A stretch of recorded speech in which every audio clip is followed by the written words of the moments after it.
Julie Pearson, Little Thunder. Today is Thursday, February 4th, 2016, and I'm interviewing Mr. Lloyd Mitchell for the O State Stories interview series, sponsored by the Oklahoma Oral History Research Program at Oklahoma State University.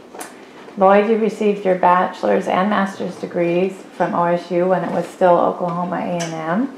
You worked for the Bureau of Indian Affairs until your retirement. I look forward to learning more about your life and career and your OSU memories. Thank you for speaking with me today. Where were you born and where did you grow up? I was born in Spencer, Tennessee, and most of my childhood days and growing up days was in Harmon County, Oklahoma. What did your parents do for a living? Dad was a sharecropper in Harmon County. And mom, homemaker. And your mother a homemaker? Or? Mother was a homemaker, yes. How about brothers or sisters? I have 3 brothers. Where did you fall in the lineup? I was number 2. My older brother graduated from OSU. Okay. And he was in education. I understand you moved from Tennessee to Oklahoma during the Depression, which seems like kind of a hard time to make that move. What do you remember about what drew your family to Oklahoma?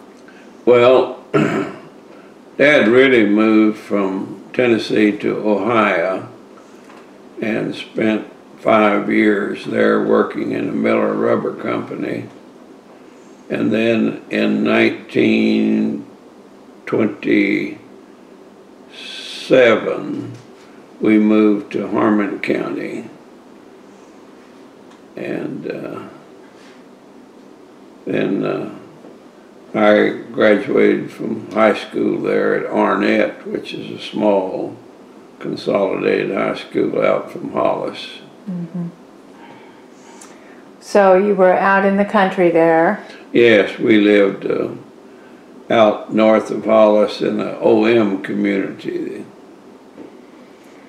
And I don't know what the OM means. I inquired a number of times, and the best I could get was there was a big ranch back in the early days, OM Ranch.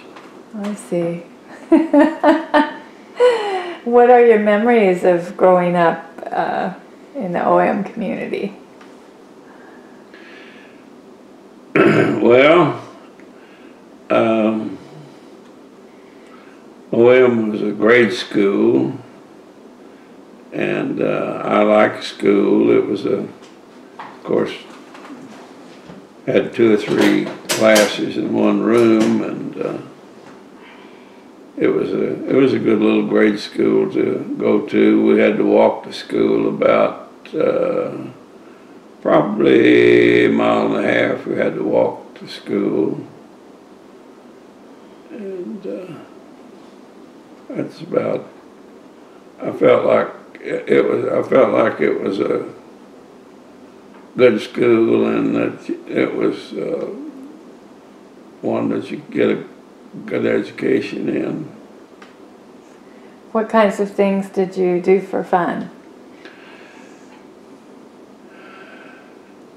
Well,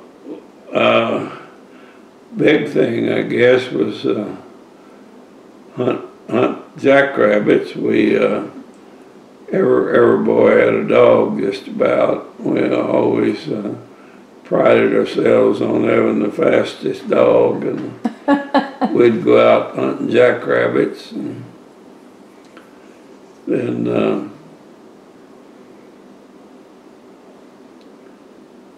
at home we'd always, my brother and I, younger than I, we loved to play checkers. And we'd play checkers whenever we got a chance, and we'd keep track of who won, who lost, and so we had a great time playing checkers.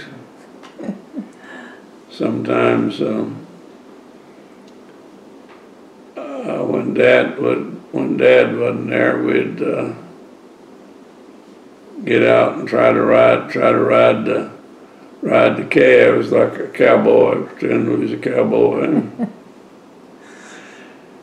we went to church every Sunday. We'd go on a wagon team, and had a brush arbor, that little Church of Christ there next to the school.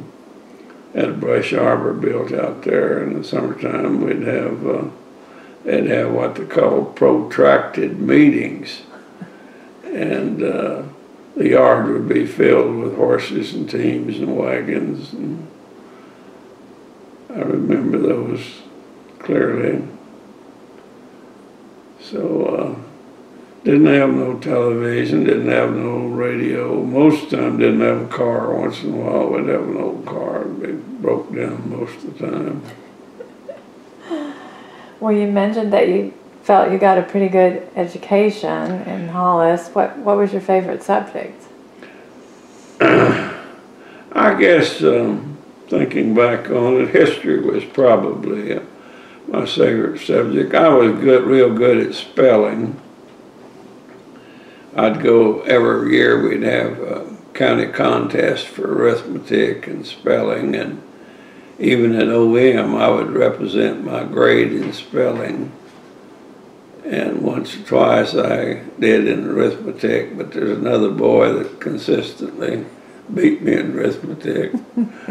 But I liked history and geography and that type of thing. I wasn't the best at math. I had to work a little bit at mathematics. Were there some reasons that, looking back now, you think you got interested in agronomy, which is what you majored in? Yeah. When I started this college at Cameron back in 1939, I didn't know what to major in, and had a dean of men, Dean Breedlove, there, and he taught chemistry. So I got interested in chemistry there at Cameron, and then in 41 I went to OU and enrolled as a chemistry major. Well, you had to take calculus, two courses in calculus, and I got through the first one, but I had to drop the second one because I just, somehow or other, I just never did grab on to what it was about. But then I was pulled into the Air Force in the fall of 41, and after I came back then and went to OSU in 45, I changed the majors back to agronomy because I was kind of buggered with that math that I had to take. Now, had either of your parents gone to college?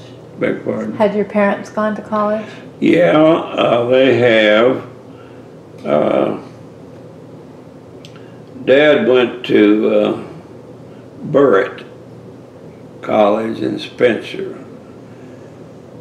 Burritt was the second school of higher learning associated with the Churches of Christ at that time. And Dad got in 2 years there.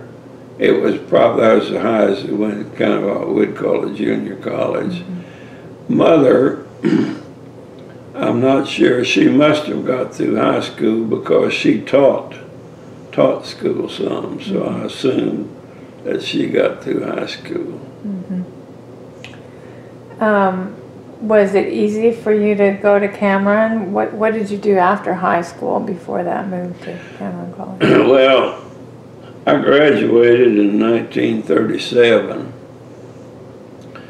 and there was absolutely no work for a kid. Dad didn't need me on the farm, really. And there's absolutely no work around there for a kid. So I went into the CCC camps, Civilian Conservation Corps camps. And I was in a camp up north of Altus there. It is what is now the Quartz Mountain State Park, where the CCC is located.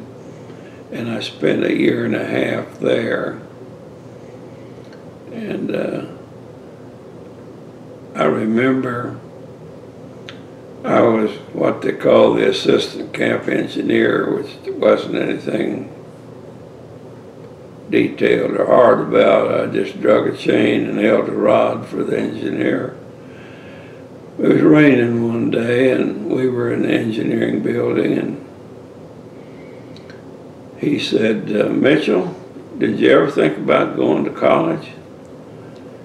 His name was English. I said, Mr. English, there's nothing in the world I'd rather do than be able to go to school, go to college, but there's no way I can go. Dad hasn't got anything to help me with, and no way I see I can go. He said, well, I'll tell you what. He said, I got a friend over at Cameron. His name is Clarence Breedlove.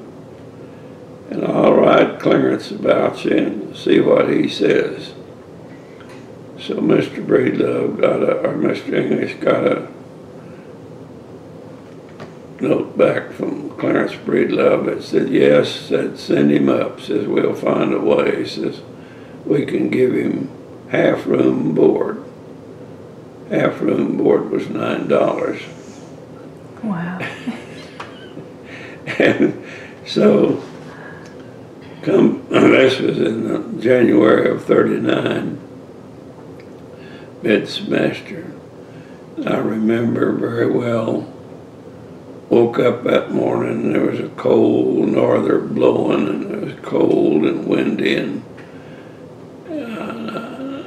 I just kind of debated, well, do I want to try to go up there or not? Well, yeah, I do. So, had $25 in my pocket, that's all.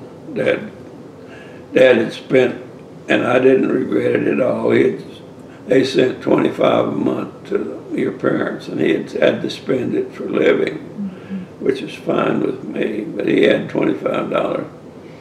And I went down to Hollis and Route 62 and put my thumb in the air and thumbed my way to Cameron. And that's how I got to Cameron.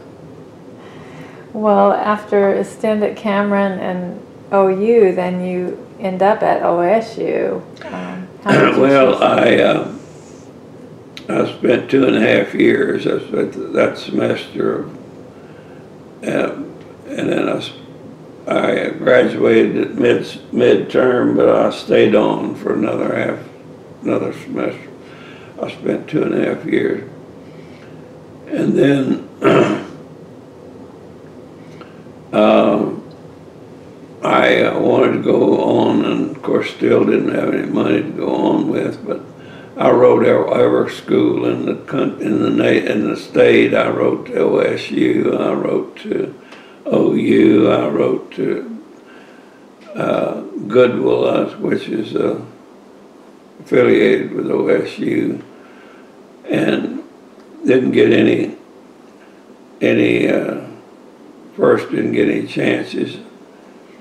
And then Dad had a friend there in Harmon County. He was a state legislature, and he said he found me a job to come up to Norman, working with the mental institution there. They had several students going to school there. They had a place for them to sleep out there and provide. So that semester of '41, I put in at OU, and then the war broke, of course, and so that finished that. In 1945, rather than go back to OU, I went to OSU, 1945. And your brothers, I guess, also served in World War II. Yeah, 4 boys. We were all just the right age and caught us all up. I put in 4 years. The other boys put in about, 2 of them put in about 3 years, and then the younger one, he was in a couple of years. World War II caught us all. So when you decided, when you ended up going to OSU at this point, did you have some resources, or were you? Well, OSU? Oh, yeah. GI Bill of Rights. That was a salvation. Right. That was the best piece of legislation the Congress ever passed. $90 a month.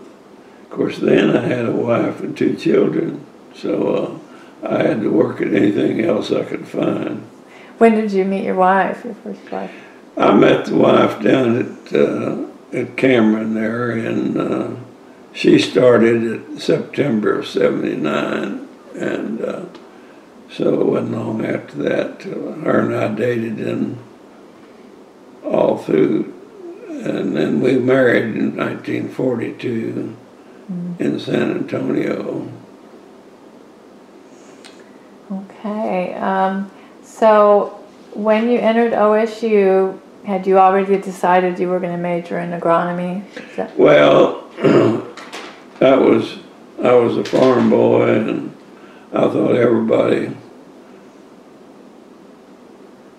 was engaged in farming.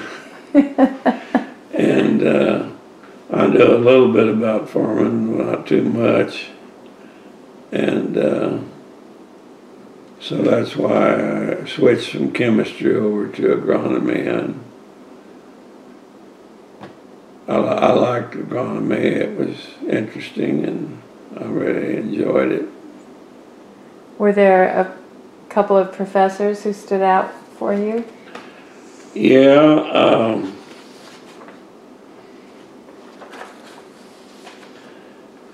I was just the other day trying to remember the man that was really, he was a soils teacher. Murphy was the head of the soils. This fellow was assistant to Murphy, and I can't think of his name, but he was a sharp, really sharp fellow and a good prof. I just can't call his name. What kind of an impact did he have on you? Well, he was a very, very smart fella. One thing, he couldn't tolerate fools. If you gave a smart answer, you got cut down. So he was always careful with your words when you answered him.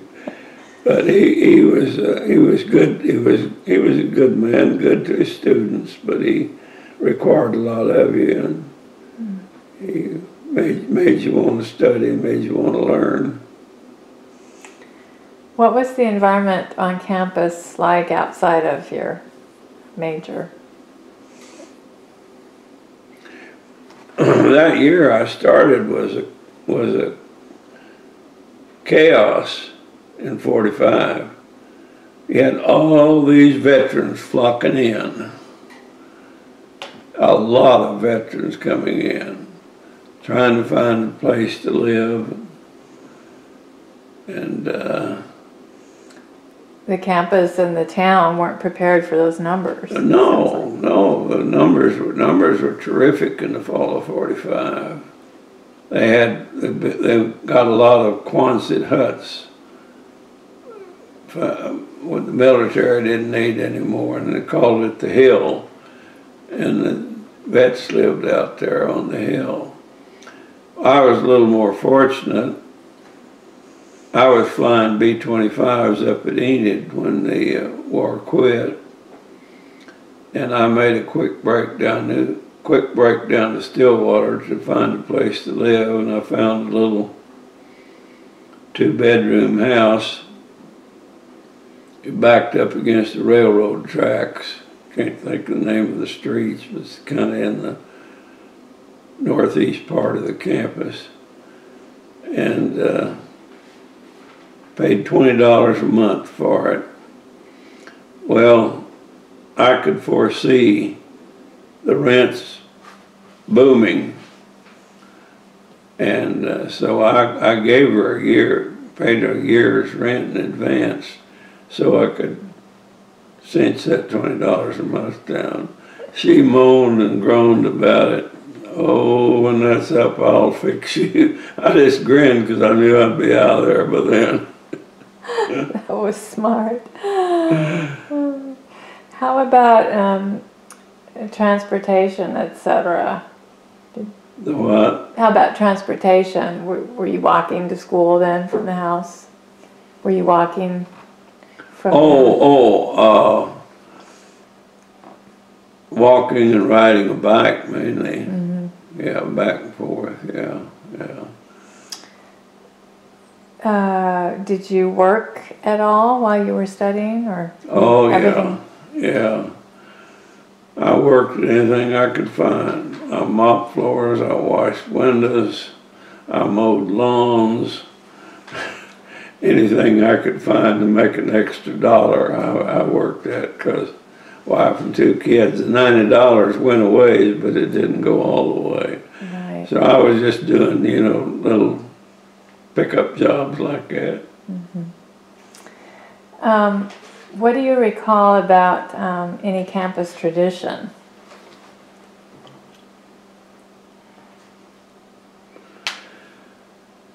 I can't quite think of any campus tradition. I wasn't involved too much in other than work and study. Right. Did you go to any sporting events though, or? Oh yes, I made every football game I could when we could get a babysitter. But we made all the football games. How about your favorite place off campus?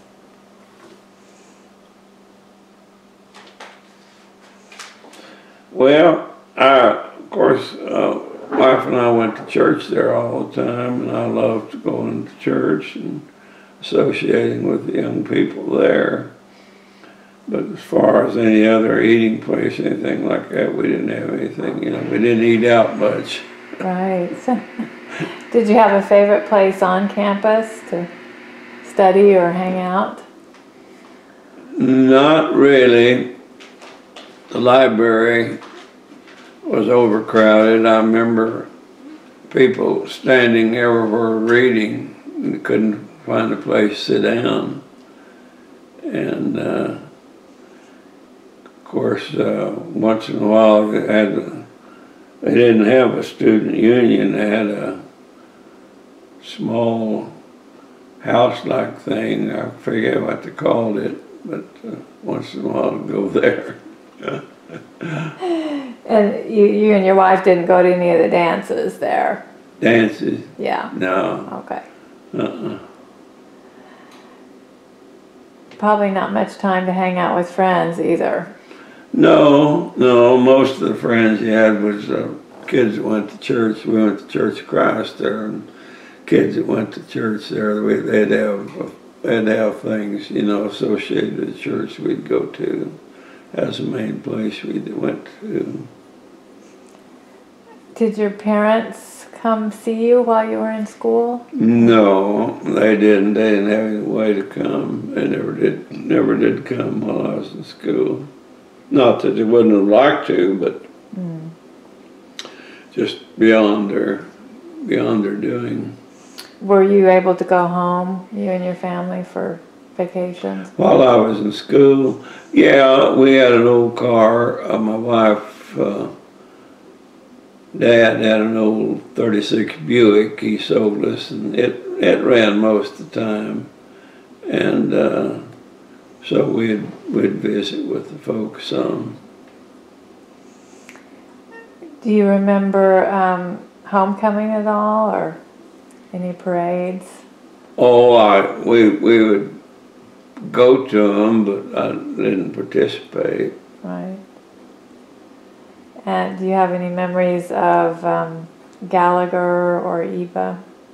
I'm sorry. Gallagher, Iba. Yeah. Well, yeah, we made several of the basketball games. Well, ones we could, yeah, like that. How about Theta Pond? How about Theta Pond? Our children were small then. See, the boy was born in 43 and the girl in 45, and we'd go down and picnic there fairly frequently. They liked to watch the ducks and the birds there, and so we used it kind of a place to picnic. What are your memories of the town of Stillwater?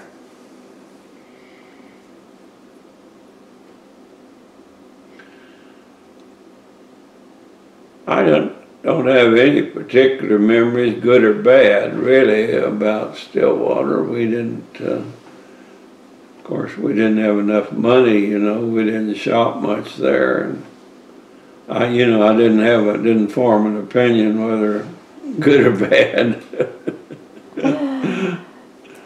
And after graduation, you went after your master's degree within 2 years, right? What did you do between your bachelor's and your master's degree? I was working with the BIA.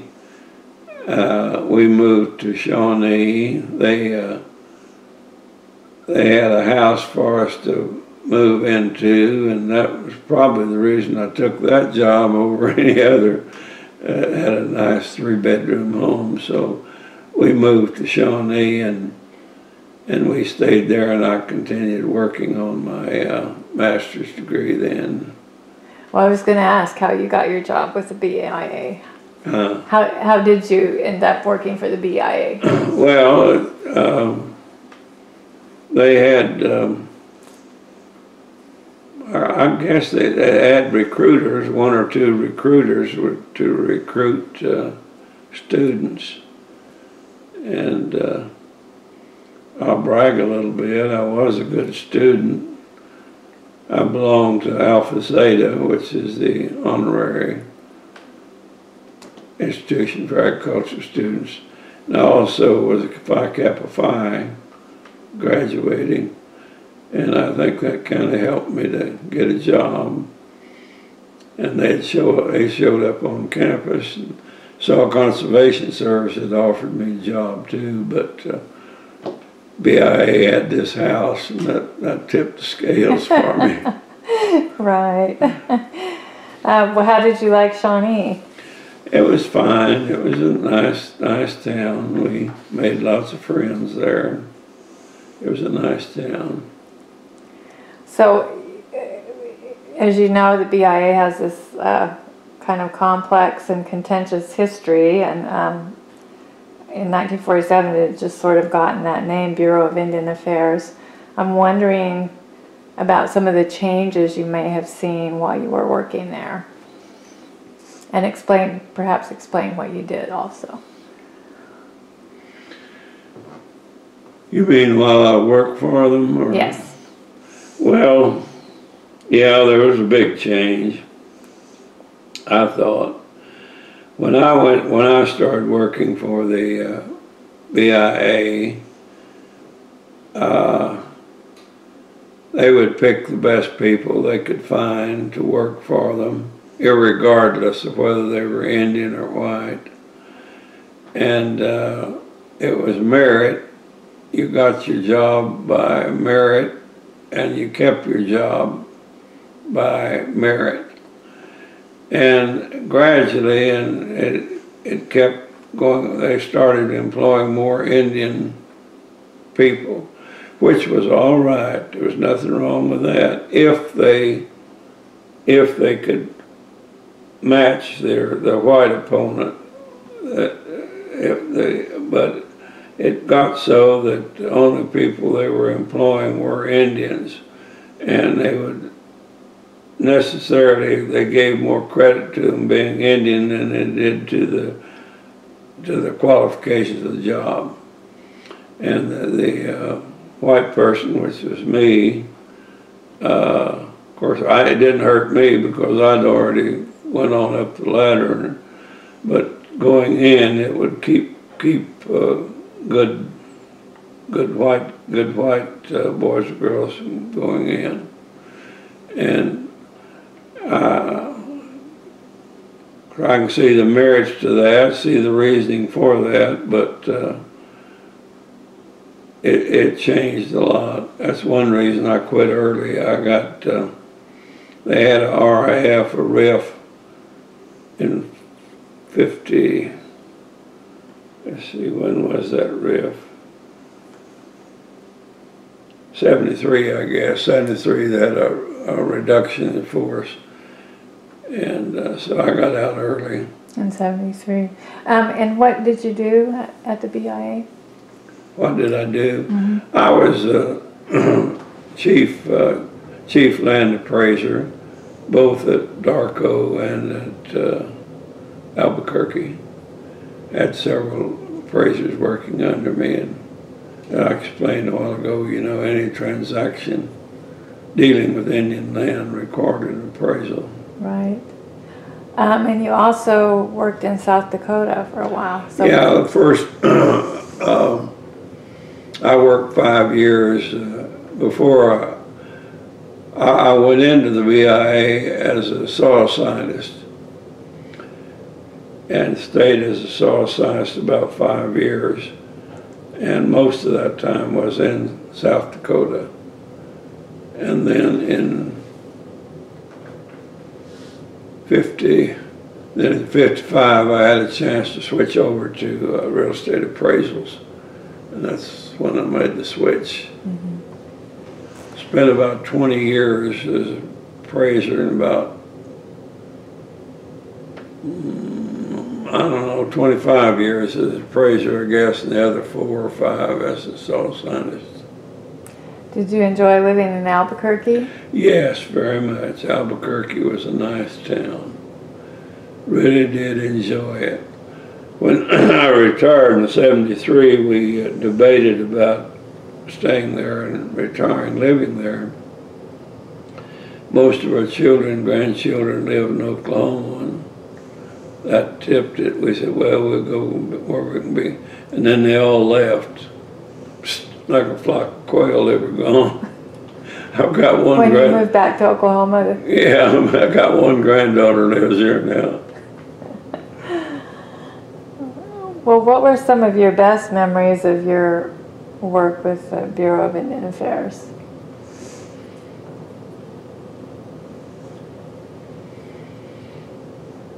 Well, I was fortunate in having good supervisors.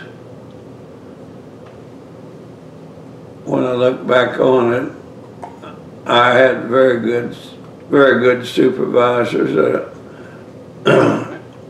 In Anadarko, I was 12 years. I worked under the man that was head of the land division. He was a Cherokee Indian, a lawyer, very smart, very fair.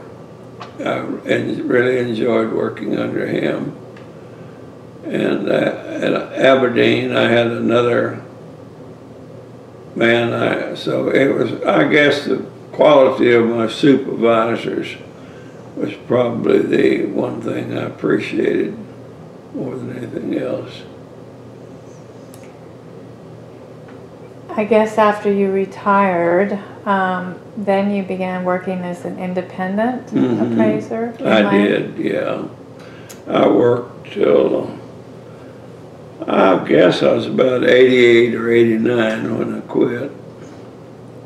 When you quit doing that? When I quit appraising. So you, about 12 years.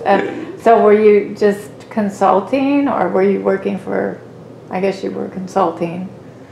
Well, I was appraising. I appraised my specialty was appraising farm and ranch properties because of my education. Then I did a lot of house appraising, residential appraising, and didn't do too much commercial. But I stayed pretty busy all those years, and I enjoyed my work a lot. I enjoyed appraising. Is there any sort of funny story or unusual appraisal you did that you remember?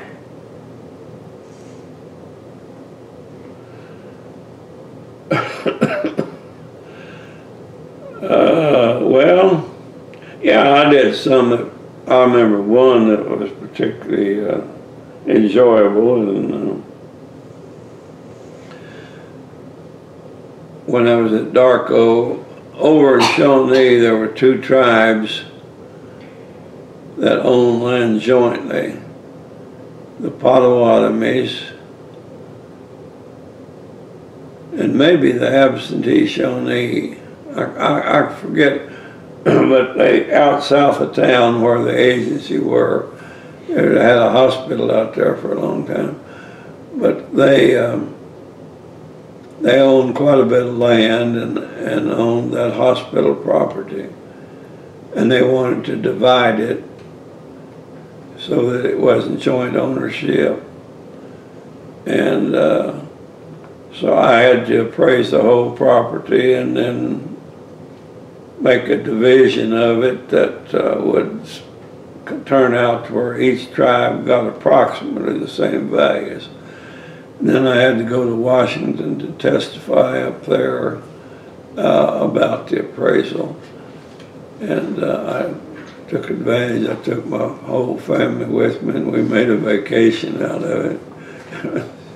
That's one appraisal that I did. There were several of them I did enjoy. And was that it was not your first time traveling to Washington yourself, probably, but for the family it was? No, back in 1949, the Department of Interior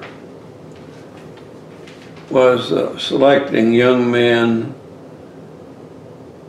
that had a promise of, advancement, and they selected, in the nation, they selected 3 out of the BIA. 2 of them were Indian, and then myself. One was a Zuni and one was a Navajo, and then myself.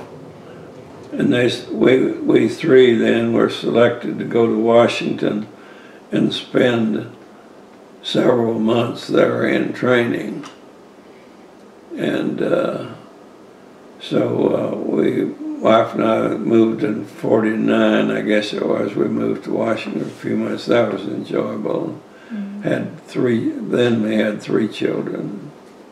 So we enjoyed that a lot. What did you like about Washington? Well, it was I guess actually we lived over in Virginia, and wasn't too much I liked about the city itself. So big, so crowded, and of course we didn't have much transportation. Of course I enjoyed very much we took courses at American University, I believe it was there. And I enjoyed the training program. We had met some nice men, and it kind of advanced me pretty quick. I remember I got to jump a grade. I was a GS7, and I went from a 7 to 11, and I skipped the 9, and it was because of that special training that I got up there. Right. A little pay raise there. When did you move to your present home here? When did we buy this home? 03. 03. Have you been involved in any civic organizations or activities here in Oklahoma City? No, I haven't gotten involved in any of that. What has changed about Oklahoma City since you moved here? Well, the growth for one thing. Traffic's got a lot worse, a lot more crowded. It don't bother us too much because we seldom get into Oklahoma City. We go to Norman. Okay. It's good roads from here to Norman. So we do most all of we do our grocery shopping here because we're close to a Walmart. But buying other things, we go to Norman. Go to Norman. Shop, yeah. Well, if somebody were to come visit, what would you suggest they see either in Oklahoma City or Norman? To see and do? Mm-hmm. Well, there in Norman, they've got this out on the south side of Norman there, where they have the extinct animals and all that, you know what I mean? The museum there? Yeah, museum. Sam Noble History Museum. or something. Yeah, Sam Noble Museum. Yeah, we people come to see us, haven't been there, we like to take them to that. Of course, Cowboy Hall of Fame, that's very, very interesting. And this new Oklahoma City Museum out by the Capitol, you've been there? No. It's a really, really nice exhibit there. It's a huge building and relatively new. The Historical Museum, I think, isn't it? Museum, Oklahoma we Historical go there. Yeah. And places like that, you know, we take our visitors to see. Right. How about Stillwater? Do you get up to Stillwater still? Very seldom. Here about 4 or 5 months ago, they had this induction of men into the Hall of Fame, and my son came down and picked me up. He and I went up there. Other than that, we don't get to Stillwater too much. It's, of course, I'll be 98 in August, and wife, she's not as old. I won't say how old she's listening. But health things keep us from going too much. Right. Well, you certainly don't look your age.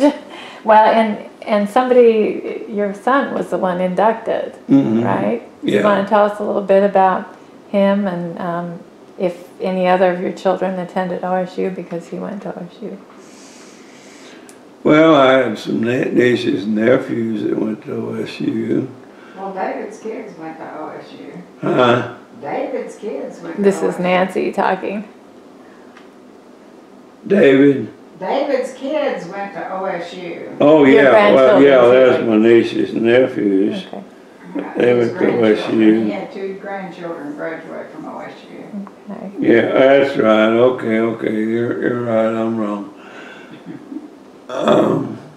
But your son was inducted in the Yeah, Hall of he's, Fame. well, as I say, he's a professor. He got his doctorate from North Texas, I believe it was, at Denison. He got his doctorate. He graduated from, got his master's at Southern Methodist, and then he got his doctorate there and taught several years up there. And he's got a good going business.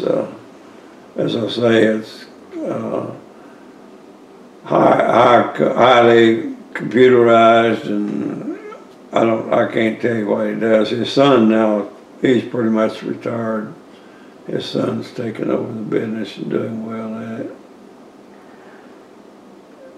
Do people you know, are they aware of your OSU connection? Huh? Are the people you know aware? Oh, yes, Of your OSU yes. connection. I'm not too bashful about about that. They know my OSU connection, yeah. And you still follow the football games? Oh, very OSU. much so, yeah. Basketball, they play tonight. Okay. Play Wisconsin tonight, their basketball team. Are there any other cowboys in this area that you know? In this house? Yeah, go to church with several that cowboys, yeah. What advice would you give to students at OSU today, or to faculty or administrators?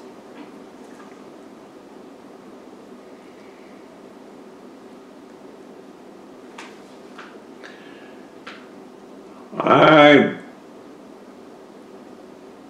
wouldn't have too much advice, just thinking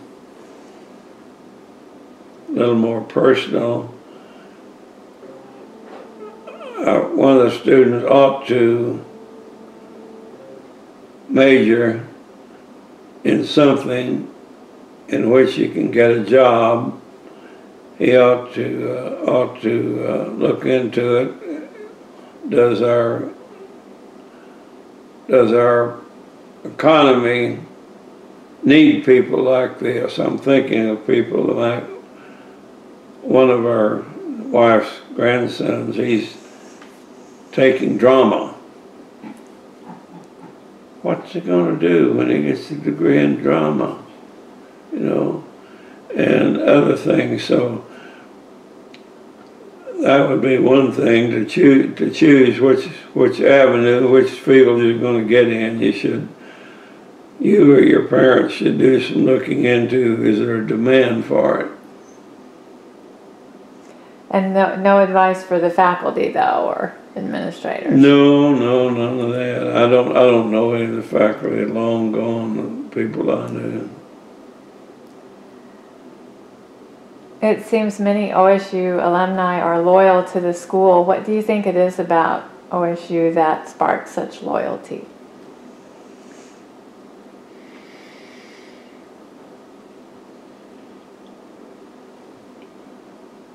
Well, I would say, just I'm having to speak from the past. I don't know too much about the present, but the instructors are interested in students, genuinely interested in students, and teaching them and teach them to work at it, be good at it. And OSU's always had a reputation of friendliness. The campus, you know, some of the other schools maybe don't have that so much, but that's one thing I would say. I wouldn't hesitate at all to advise a student to go to OSU. I'm kind of thinking back to the story you told about working, you know, for the WPA and kind of getting steered in the direction of college to Cameron. I wonder if you've gone back to, was it at Altus that you did that work? The Quartz Mountain CCC camp. CCC camp. Have you gone back? And yeah, several times. Yeah, they have a nice lodge there. What are your thoughts on what some? Oh, it's just always enjoyable to try to pick out spots. I remember when I was there, you know, and I generally had a good time there. CCC's was a good organization. It was, it picked up enlisted kids like myself, you know, that didn't have anywhere to go, any job to do, and gave them a job, $1 a day. But, you know, that was something, $1 a day. And it's kind of fun to go back and see those things. All right. Well, is there anything you would like to talk about that we didn't cover today? This probably hasn't got much to do with what we're doing. I'll tell you a story that kind of interests me, intrigues me. I was going to school at OU in 41, fall of 41, when the war broke. Well, come Christmas vacation, I had already passed all my tests out here at the air base for Air Force. And I wanted to go home and see my folks before the Air Force got me, before they called me up. Well, we only lacked about 2 weeks of completing our courses in the fall of '41 there. And come Christmas, and then we'd come back and spend a couple of weeks and then take our exams, you know. So I, of course, didn't have any transportation, and I hitchhiked wherever I went. I remember going to the dean of men and saying, asking him, telling him, say, is there any way I can not have to come back after going?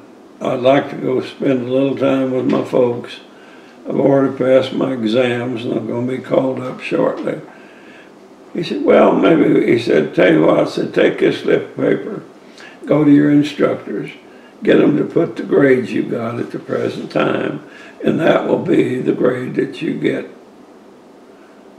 for the subject. Okay, so I did it.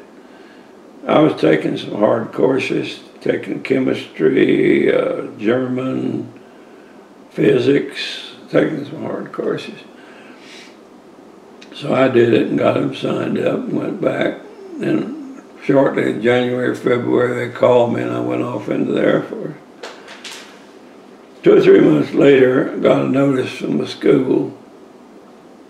Eyes, incompletes, they gave me. not an hour of credit. Oh my goodness. Here I spent that semester working out at the mental institution, working like a dog, you know. Oh, I was pretty teed off bad. Well, then not too many, a few years ago, not too many, my oldest son, wrote a book about me and my Air Force experiences and all that. It's a good book. What's it called? Kipling's Air the Third. Kipling Air was the name of the plane. Kipling's Air the Third. Well, in this book, I had recited this. Got a nephew who lives at Duncan. He's my wife's nephew, but I've known him since he was 10 years old, and he's just nephew to me, and I'm his uncle. Ed Apple's his name.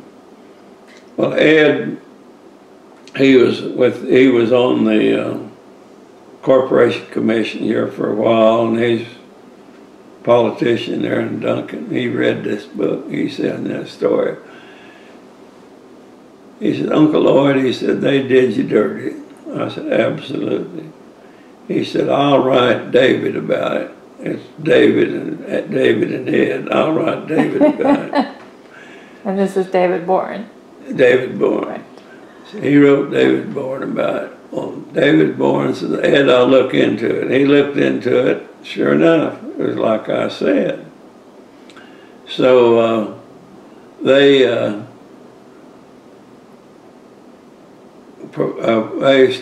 got up a dinner and a big recognition for it, and they didn't give me any credit, but I got a real nice plaque in the office I'll show you that resulted. But David got sick that day. I'm sure it was intentional. He didn't want it. He was eating crow and he didn't like it, you know. Anyhow, I got a nice plaque over it. You want to go, are you about through? I'll go in the office and show you a few things. Yes, we'll go take a look and take a picture. Well, thank you for sharing that story with us, and thank you for your time today. Well, it's enjoyable. I'm glad to be able to do it.